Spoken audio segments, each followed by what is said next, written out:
we don't have to be alone in our business, right? And a lot of business owners, they struggle and often struggle alone because and we see this often, we call it like financial shame, right? If it looks like the numbers aren't as good as you want them to look, there's this feeling of failure, right? Like I feel like I'm failing in what I'm doing in my business.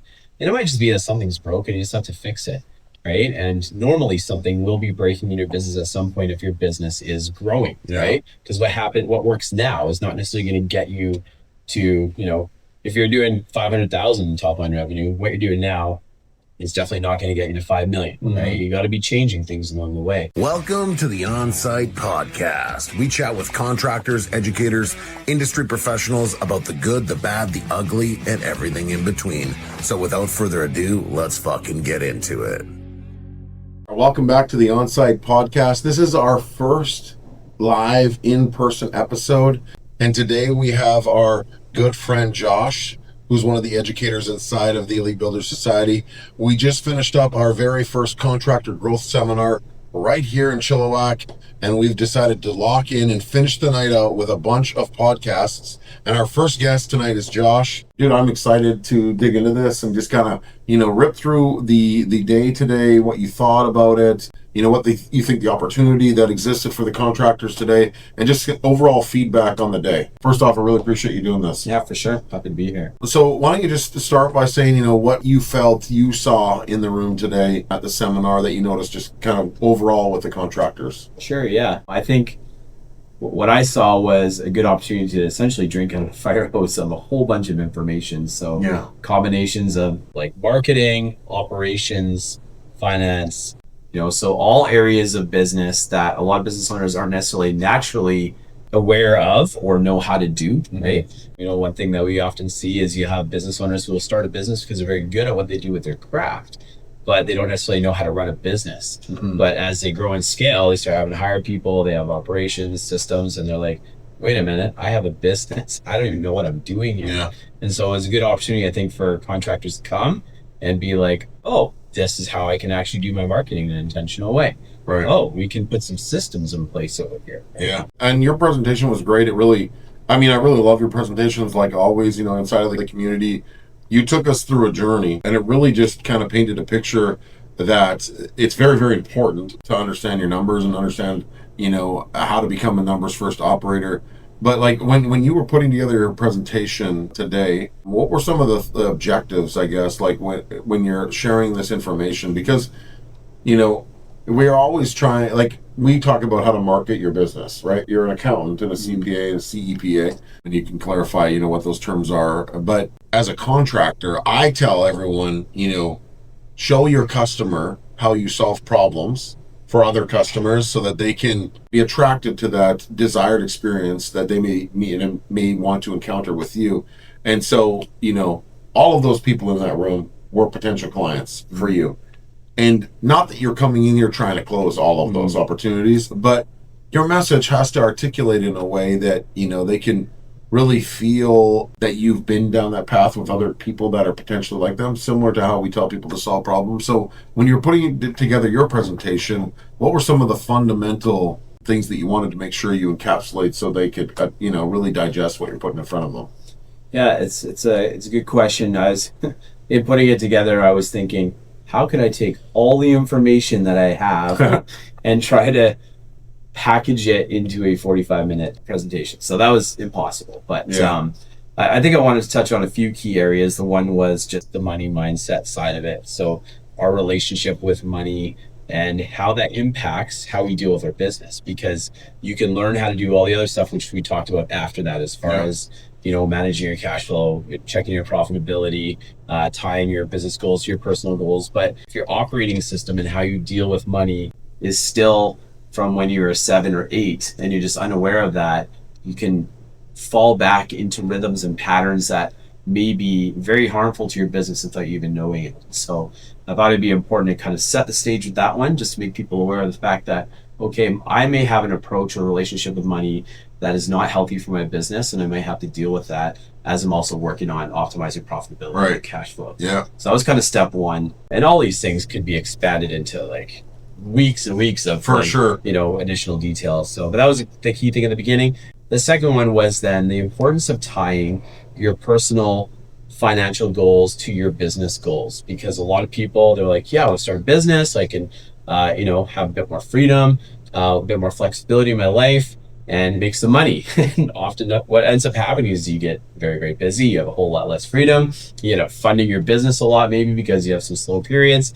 You're like, this is not what I want it to be. And so what we find really, really important is when people define what they want their personal life to look like. Where do I want to live? What do I want to drive? How warm do I want to keep my house? What food do I eat? All this stuff. Put numbers beside it. It lets you know how much cash you need to have to live the life that you want to live. Because then you can plan that, right? You don't just kind of stumble into the life that you want to live. You can plan it. And so once you lay that out, then you can reverse engineer what your business has to do in order to make that happen. Yeah. And then you can get intentional. You're like, okay, I actually need to generate $2 million of revenue in my business at this gross margin, with this assumed overhead, in order to make that life happen for me.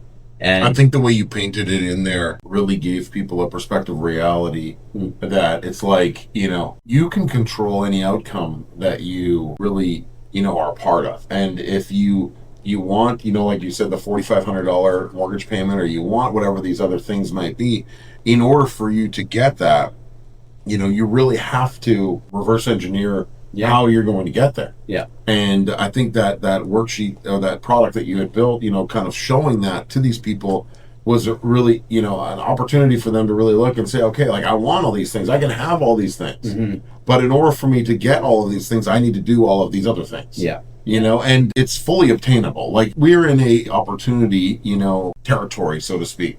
We talked about, that conversation where, I think one of the questions were about a saturated market. And it's like, yeah, man, I love saturated markets, because if there's 1,000 people that are trying to do the same thing and there's desire from the community to do it, that means that if my goal is XYZ, that means all I have to do is be better than those guys.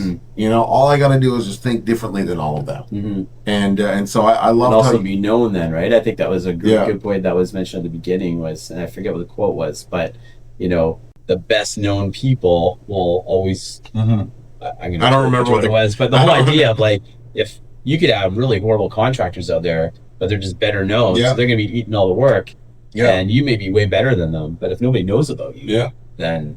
Yeah, you think about it like this, like, there are people that I've come across, in this industry. I've been in the industry for 20 years. Oh, okay, cool. Like, how many projects have you done? Oh, thousands. Millions of dollars. Okay, awesome. Like, where's your Google page? Oh, I just started it. Okay, awesome. How many reviews do you have? I just got 2 on there right now. I mean, so your credibility is now no longer existent. Like, you're not, you could be the greatest contractor of life, but your visibility looks like you're not, unfortunately. Yeah. And I think people mismanage opportunity like that all the time. Yeah, it's that perception equals fact kind of situation that we bump into, right? No, it's wild, dude. So anyway, enough about the conference. If you weren't here, shame on you, especially if you were literally close to Chilliwack. You missed out. We are going to be coming to Ontario, Red Deer, Kelowna, Halifax. Those are on our list of places to go across Canada. If you want us to come to your city, message us. It depends on the size of the room that we can fill. We had about 75 people here today. And most of those people were willing and wanted to take action. That's why they were there.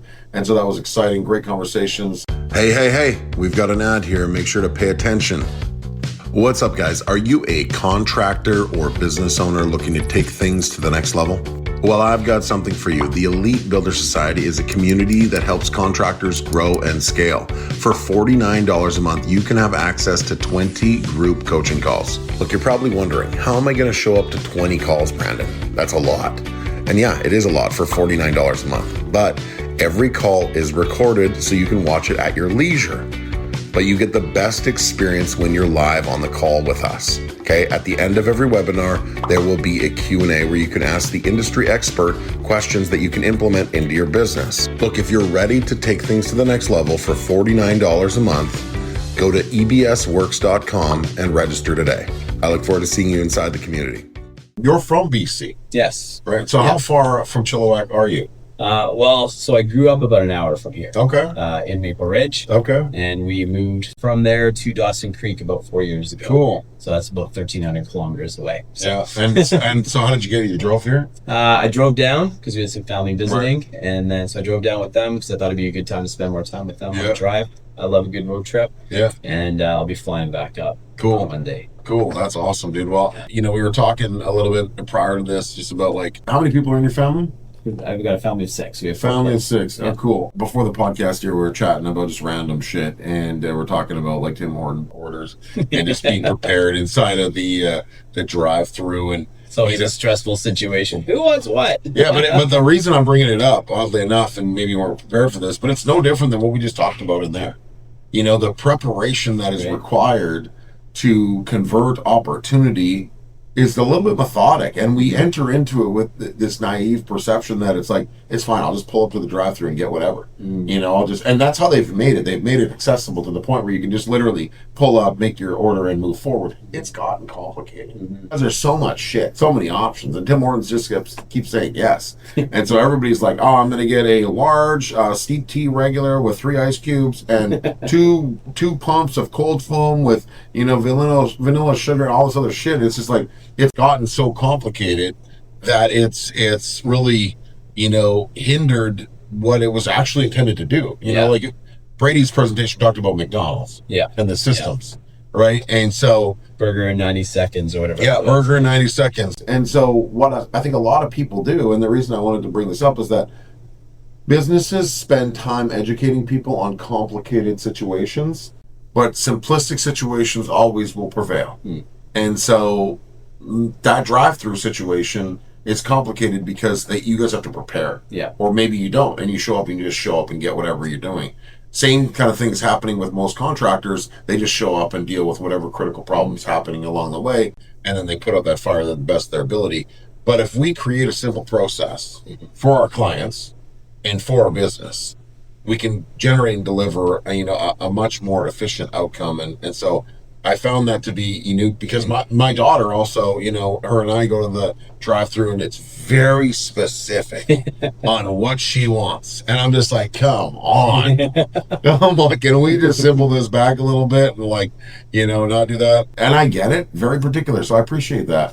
But the process Tim Hortons has allowed that conversion or that flexibility. And so I guess how can we share, because you're a numbers guy, but how can we kind of share some fundamental, just super simple systems that people can use that will give them these outcomes, saving the money for this mortgage that you talked about, or, saving the money for the truck, which I know you're not into, or saving, whatever. Just the voice of reason. But what are some simple things that don't have to be complicated so they can actually achieve results? Yeah, there's some different methods that people can use, and there's a really good book called Profit First by Mike McCallowitz. Talks about using different bank accounts. In my experience, I've seen a lot of different business owners try it in its entirety, where there's 8 accounts or something like that. Yeah. That tends to not work very well. But I would say at a bare minimum, have your operating checking account, having a savings account for the profit that you want to take out of the company, and have a savings account for the tax liabilities that you're anticipating. Right. Because those catch up on you, and if you're not putting that away, payroll tax, GST, HST, whatever the tax might be in your jurisdiction, put it away in a different account so you're not seeing it as part of the cash balance, because the reality is a lot of contractors still look at their bank balance, and that's how they're making decisions in their business. And so ideally you want to be using your financial information to be making decisions in your business, but given the reality that a lot of contractors don't do that, the next best thing is at least separating out the money into their buckets or envelopes, going to go the old school envelope method. And then in doing so, you're at least not seeing that artificially inflating the cash that's available for operations, right? Yeah. So I think that's a really important one to do. And those 3 will serve you very well. Right. And then just knowing some key numbers, right? So knowing your revenue trends, what kind of revenue growth you're seeing, knowing what your gross margin is. We talked about that quite a lot during the talk today. You have to know what your gross margin is. That's usually one of the biggest levers, especially in construction, especially when you're going to start to think about, should I focus more on how we build with using subcontractors versus self-performed? That's a gross margin decision to make as well. And so you want to know what that number is know what your overhead is and be militant in controlling that. Yeah. Right. That's a huge one. I think so many people, because that's hard to see, right? Material, labor, so it's easy. You can generally figure that out for the other parts, but like your operating costs, have a bunch of hidden fees inside of it. I think that people kind of neglect, and they start to compound the bigger you get, the more the burn becomes, surface. And then you don't realize that, Monday, Tuesday, Wednesday, we weren't really that busy. So Thursday, Friday has to perform in a way that it covers our burn that week. Yeah. Oh, it didn't. Okay, so Thursday, Friday didn't perform. Now the entire next week has to perform. Catch up on top of that. Right. And so the challenge with that is this constant burn that never goes away. Mm-hmm. Right. And so really trying to be mindful of understanding, okay, and this is how I kind of like to kind of share with people. I think it's really important that you know what your hourly burn looks like, so that you can say, okay, today we burned, $1,500, $2,000, $3,000, but we produced, $4 or $5, $15, $20, $30, $40,000 with a profitable, expected profit of XYZ. Just vague anyway. And then that gives you kind of this perspective where it's like, okay, we're a little bit on the positive potentially today. Yeah. But you can clearly see we're definitely on the negative today. Yeah. And if it's tomorrow and the next day and the next day and the next day, it's like, holy shit, we just had a bad week, but we've got a good month coming up. Well, a good month after a bad 3 months is not good. It zeroes out. It's not a good month. Yeah. You know, and so I think so many people struggle. And I think we're going to see a lot more of this because technology is expensive. Right? AI technology is growing. Its expense is growing. And people's operating costs are going to continue to increase. They're going to need to, bring on more fractional type management type people to really just organize and continue the efficiency, which means that's going to be part of your burn rate, right? Because those things aren't going to go away. Totally. Yeah. And so, I feel like so many people just don't know those little numbers. Like your $25, subscription to ChatGPT matters. Yeah. Because it's not, you don't only have one. You've got QuickBooks, you got, JobTread, Jobber, whatever you're using. All increasing 7% a year. Yeah, and right? they're all increasing and you're not. And so you get caught in this hamster wheel where it's like, I can't raise my price because we're going to lose the job. Why? You need to increase your lead intake so that you can have so many freaking leads that you can increase your price. Yeah. But if you don't understand what your burn looks like, then you're really going to struggle. My question is how can we simplify that process? Where somebody digs into really understanding and knowing their burn, so it's kind of like their heartbeat. Right. Yeah. So, what you suggested in having a daily number is a really good idea because big numbers are hard to contextualize, right? Webinar math is always dangerous, but I'm pretty sure in Canada, we have about 40 million people. Whenever the government talks about like a billion here, a billion there, take $1 billion divided by 40 million. You can always just check this exactly if you want. I think it's $25. But then that way you can determine, okay, so if the government's saying, hey, we're going to spend $10 billion on this, you could be like, do I want to spend $250 on that? Right. And so the same thing happens with business. So, if you understand what your daily or at least weekly burn rate is, you can see that, right? Because if your overhead is like $600,000 a year, outside of salaries, right? That's a big number. And so you don't know what that impact is in a day. Yeah. And if you know what that is daily, you're like, okay, we really need to be like working on our pipeline here to get that growing, right? And it also then helps when you start to think about schedule slip, because you have gross margin that's being generated when you're doing your work. And that gross margin is for a period of time for this project. Yeah. But if all of a sudden that project doubles in schedule, just kind of quick math, right? That gross margin halves in the same period of time. So now it's not feeding your overhead and profit either. Yeah. And so you start to become aware of all those little operational things that come into play as well, because you're like, okay, we need to be like militant with our schedule, because otherwise we're starting to elongate out that profit. Yeah. And then it's not as effective either. Yeah. The other thing too is once you understand what you're burning every day, every week, every month, then you can actually get more intentional as well with your scheduling. Yeah. Not just scheduling of a project, but scheduling of projects. And so this came up in a coaching call the other day, and one of my clients, doing great, over $7 million in revenue, and he's like, man, we're just not truly profitable, but our margin individually on our projects is really good. And I said, okay, you probably have gaps in your schedule. He's like, yeah, we're always kind of waiting for this, this, and the other. I was like, that's on you then, dude. You're right. Like, at the end of the day, it's like, if you can see today through to Friday, you're waiting, that means that now is split, like you said, across, the next couple weeks. And so the recommendation, if you're listening to this and you're like, we feel like we've got fluctuation in our profit, but we know our numbers, you probably don't know your schedule in a way that it coincides with your burn. Right. And so you can look ahead and say, we have a bathroom coming up next week. I have 3 days or coming up in a month or 2 or 3 or 4. I'm going to call that client and say, hey, we've set an opening in our schedule. I'd love to get you in next week. Yeah. Right. And pressure test your weeks so that your burn is not actually burning. It's working. Yeah. And I think so many people don't understand that managing their business requires them to manage the schedule so that the workflow that's taking place coincides alongside your burn or your operational expense so that it turns into profit. Because whenever anybody's talking about, my net profit, my gross profit, all these things, all this shit's going on, it's like, okay, well, what are you doing day to day? Like, because that one thing, that burn, it continues week to week, day to day, right? And unless coverage, unless you have got scheduled projects, they don't actually matter. Yeah. Your margin on a job doesn't matter if it's not managed properly. Yeah. And I think that's just something that you don't recognize until somebody tells you. And then you can never forget it. You're like, fuck, I got nothing. Yeah. Why don't I have anything scheduled next week? I'm losing all this money. What's up, guys? I hope you're enjoying this episode of the On-Site Podcast. So here's the deal. We want to grow this show and we need your help. It's simple. Pay the tax, share the show. That's it. Let's get back into it. Okay. All right. So now this came up conversation. There was a couple framers in the back corner, I believe, asked about cash flow. What can we do to generate better cash flow? I think you presented it quite well.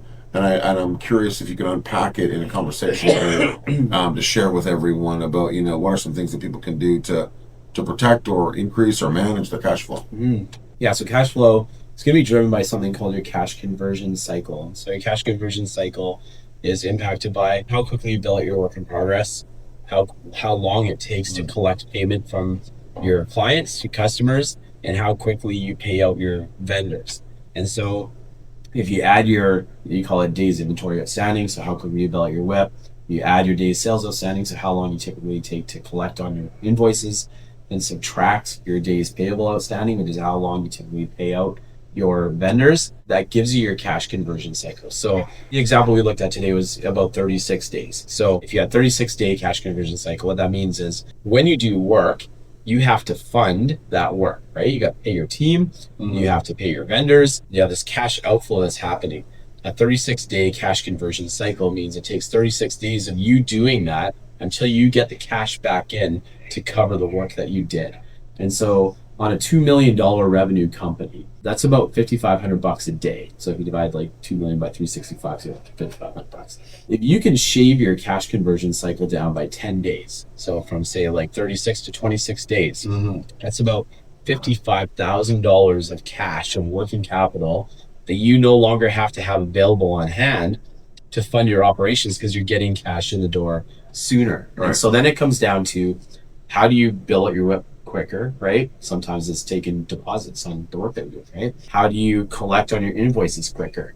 Super common, especially for contractors, is to not invoice right away, right? They're busy. They're like, I'll get to it tomorrow. A week goes by, that's added 7 days to your cash conversion cycle, right? So if you can invoice right away, as soon as you can, that keeps it tight. And then when it comes to your payables, obviously pay when you should be paying your vendors, but if there's no benefit in paying sooner, then certainly don't do that, because that then elongates out your cash conversion cycle as well. So there's a number of different hacks that you can do when it comes to cash flow, but those are some of the key ones that... Dude, I know that you were at the tail end, and I joked a little bit about, snooze fest with accounting, and I know that you're battling, a cold, but I think overall, the lineup and the organization of the lineup today was really well placed. And we had ads at the beginning, we had some AI stuff in there, we've had systems, myself, and then And then we also had some other technology, and then we flipped into you. And I think the organization was great. Mm-hmm. I always love your presentations. If I'm being honest, I think that you're really good at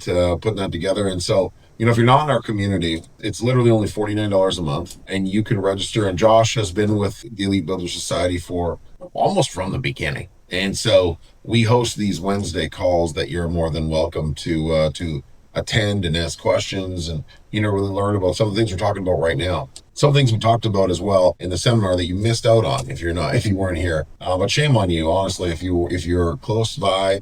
It was $97. We fed you breakfast, lunch. I thought we had a great experience overall. I rated for our first time a solid 10 for effort. And, not a lot of dead space, a lot of movements, a lot of things going on. I really like the conversations, and so key takeaway, I guess, like pros, what did you find, good about the seminar today? I thought the ending it with the panel discussion was really good because it allowed for people who attended to ask questions that they had and be able to tap into the different speakers and get their thoughts on it. And then some of the other speakers and then chime in as well with their own perspectives, right? Which is helpful. And then also the ability to network with each other as well. I mean, you had mentioned it in your talk as well, just that we don't have to be alone in our business, right? Yeah. And a lot of business owners, they struggle and often struggle alone because, and we see this often, we call it like financial shame, right? If it looks like the numbers aren't as good as you want them to look, there's this feeling of failure, right? Like I feel like I'm failing in what I'm doing in my business. And it might just be that something's broken, you just have to fix it, right? And normally something will be breaking in your business at some point if your business is growing, right? Because what works now is not necessarily going to get you to, if you're doing 500,000 top line revenue, what you're doing now is definitely not going to get you to 5 million, right? You got to be changing things along the way. And so I thought you made a good point in saying, you don't have to struggle alone, right? Yeah. If you have questions, like you can ask people who are here who spoke, but also people who attended, right? Like you have a network, and so you can be, how do you do this? Yeah. Right?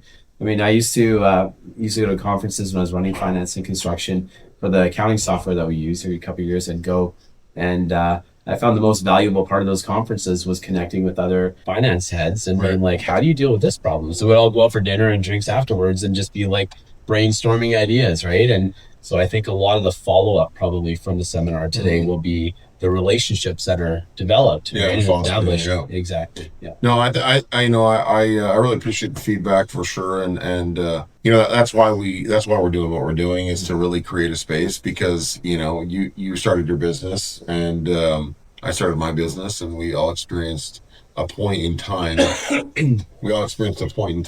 Where we were alone in our decisions and we were coaching ourselves through these decisions and we were creating our own outcomes through our decisions that we were making. And I feel like it's always good to bounce ideas off of someone. Why not bounce ideas off of someone that's also working with other people that are also bouncing, ideas and different perspectives. So I don't really have anything else. I think this is a great conversation. We'll let your throat calm down a little bit. You've been talking all day. Okay. And dude, I really appreciate you. Thankful that you made the trip. I know that that's an investment with time, family, all the things. Means a lot to me, means a lot to the people that came, and I take that shit seriously for sure. Like I'm really trying to give everyone that came today an experience that they can remember and give, the people that are investing their time just like you, some, a platform where you can speak and share your message because I think you're great at what you do. And I wish I would have had you in my life when I was running my construction company because it would have been a world of difference. So if you weren't here, shame on you one last time. And if you want to be a part of the Elite Builder Society, go into the bio, click the link, $49. That'll get you into our community. That'll get you access to some of our group calls. If you want to be a part of one of our growth seminars, just message us and ask us where we're going. We may be coming to a city near you, so just keep an eye out for that. Thank you so much. Until next time. All right, that concludes this episode of the On-Site Podcast. Remember, if you enjoyed this episode, please pay the tax, share the show. Guys, if you want to be a part of the Elite Builder Society, all you got to do is pay $49 a month. That's it. $49 a month. You get 20 group coaching calls every month, okay? Go to ebsworks.com and register today. If you enjoyed the show, please pay the tax and share the show.